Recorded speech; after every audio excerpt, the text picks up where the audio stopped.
ಆತ್ಮೀಯ ಬಂಧುಗಳೇ, ಶ್ರೀರಾಮಚರಿತಮಾನಸ ಲಂಕಾಕಾಂಡ, ಇದರಿಂದ ಛಂದಸ್ಸುಗಳು, ಚೌಪಾಯಿಗಳು ಮತ್ತು ದೋಹೆಯನ್ನು ತಿಳ್ಕೊಳ್ಳೋಣ. ತೇಹಿ ಕಾರನ್ ಕರುಣಾನಿಧಿ ಕಹೆ ಕಛುಕ್ ದುರ್ಬಾದ್ ಸುನತ್ ಜಾತು ಧಾನಿ ಸಬ್ ಲಾಗಿ ಕರೈ ಬಿಷಾದ್ ಪ್ರಭು के बचन सीस धरी सीता बोली मन क्रम बचन पुनीता लक्ष्मण होहु धर्म के नेगी पावक प्रगट करहु तुम्ह बेगी सुनी लक्ष्मण सीता कैबानी बिरह विवेक धर्म नीति सानी लोचन सजल चोरी कर दोऊं प्रभु सन कछु कहीं सकत न ओऊं देखी राम रुख लक्ष्मण धाये पावक प्रगटी काठ बहुलाये पावक प्रबल देखी बैदेही हृदय हर्ष नहीं भय कछु तेही चौ मन बच क्रम मम उर माही तजी रघुबीर आन गति नाही तौ कृसानु सब कई गति जाना मो कहूँ होऊं श्री खंड समाना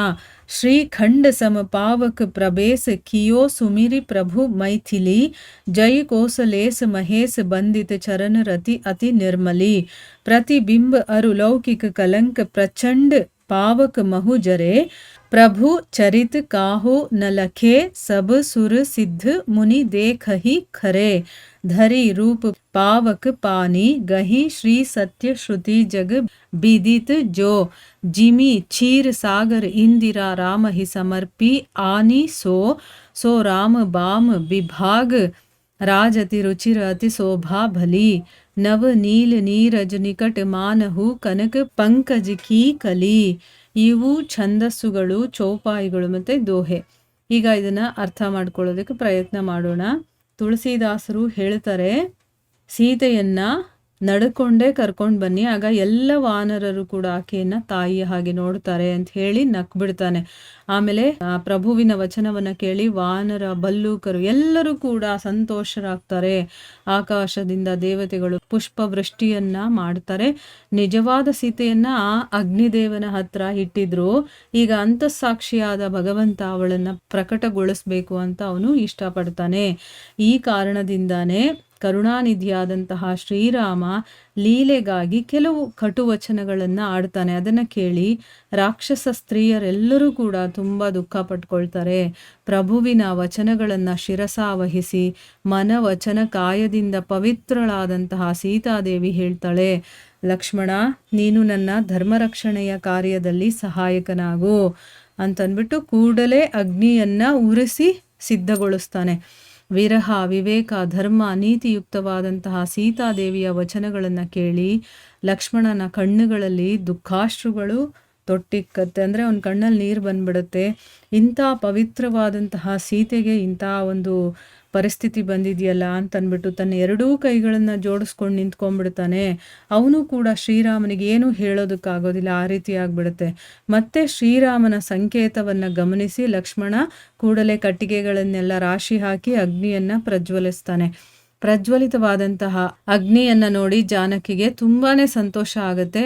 ಅವಳು ಸ್ವಲ್ಪನೂ ಭಯ ಪಟ್ಕೊಂಡಿಲ್ಲ. ನೋಡಿ, ಇಲ್ಲಿ ರಾಮ ಬೇಕಾದಷ್ಟು ಕಟುವಚನಗಳನ್ನು ಆಡ್ತಾನೆ ಅಂತ ಹೇಳಿದ್ದಾರೆ. ಆದರೆ ತುಳಸಿದಾಸರಿಗೆ ಅದನ್ನೆಲ್ಲ ಎಕ್ಸ್ಪ್ಲೇನ್ ಮಾಡೋದಕ್ಕೆ ಇಷ್ಟ ಇಲ್ಲ. ಅದಕ್ಕೆ ಅವರು ಅದನ್ನು ಅಷ್ಟು ಹೇಳಿ ಬಿಟ್ಬಿಟ್ಟಿದ್ದಾರೆ. ಆದರೆ ವಾಲ್ಮೀಕಿ ರಾಮಾಯಣದಲ್ಲಿ ಅದೆಲ್ಲನೂ ಎಕ್ಸ್ಪ್ಲೇನ್ ಮಾಡಿದ್ದಾರೆ, ಅವನೇನೇನು ಹೇಳ್ತಾನೆ ಅನ್ನೋದನ್ನ. ಆದರೆ ತುಳಸಿದಾಸರು ಅದನ್ನು ಇಲ್ಲಿ ವಿವರವಾಗಿ ತಿಳಿಸಿಲ್ಲ. ಈಗ ಲಕ್ಷ್ಮಣ ಕಟ್ಟಿಗೆಗಳನ್ನು ಹಾಕಿ ಅಗ್ನಿಯನ್ನು ಪ್ರಜ್ವಲಿಸ್ತಾನೆ. ಆ ಪ್ರಜ್ವಲಿತವಾದಂತಹ ಅಗ್ನಿಯನ್ನು ನೋಡಿ ಜಾನಕಿಗೆ ತುಂಬ ಸಂತೋಷ ಆಗುತ್ತೆ. ಅವಳಿಗೆ ಸ್ವಲ್ಪನೂ ಭಯನೇ ಆಗಲಿಲ್ಲ. ಅವಳು ಲೀಲೆಯಿಂದ ಈ ರೀತಿ ಹೇಳ್ತಾಳೆ.